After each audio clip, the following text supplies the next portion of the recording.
We're going to start with the pumpkin fritter because it takes longer and I need to boil the pumpkin.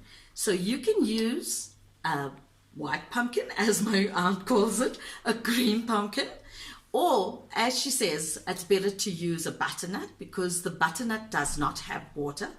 Well, the pumpkin will be then chopped up into bite-sized pieces, and you'll put a pot of boiling water and you'll boil it for about 5 to 10 minutes. This takes very quick, and you'll put 2 tablespoons of sugar while you're boiling. Once the pumpkin is boiled, drained and mashed, it's going to look something like this, and it must be dry. It mustn't have any water in it, otherwise it's going to make your batter too weak. Fritter, we're going to start with the pumpkin fritter. So as I mentioned before, I use the same cup. The reason being, if I use 1 cup of flour in this, I'm going to use the same size cup for the pumpkin. So your mashed pumpkin in this, you'd need 1 cup of pumpkin. So I've already pre-measured in the same cup. So 1 cup of pumpkin to 1 cup of flour. But I've divided the flour into half self-raising and half of cake flour.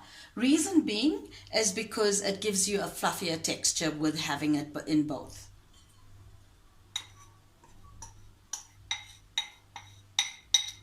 It's now a thick clump. You can still see some flour in it.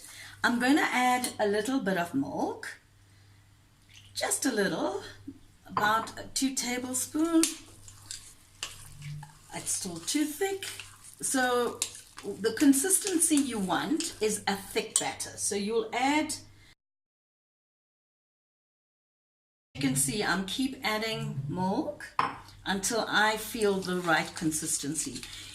You will feel it in your spoon when you know it's correct. Okay, I think it's correct now. It's not too thick and it's not too thin. If it's too thick, then you'll find that the inside of your fritter will not cook. So I drop it in, and when it bubbles like that, that means your oil is ready. And as you can see, it popped up. So the way I like to make my fritters, normally at my restaurant Velocities, we used to make it large fat sizes.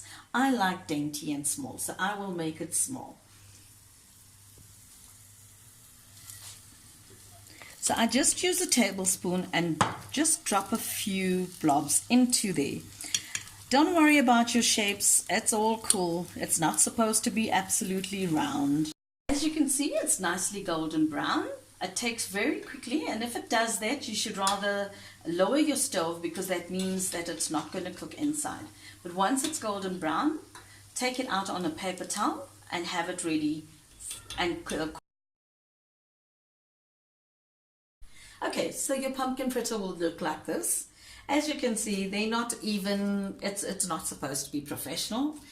We home cooks. So as I said, you could do any topping for it. I like coconut. So coconut is one of my favorite things. So you can top it with desiccated coconut. You could do icing sugar.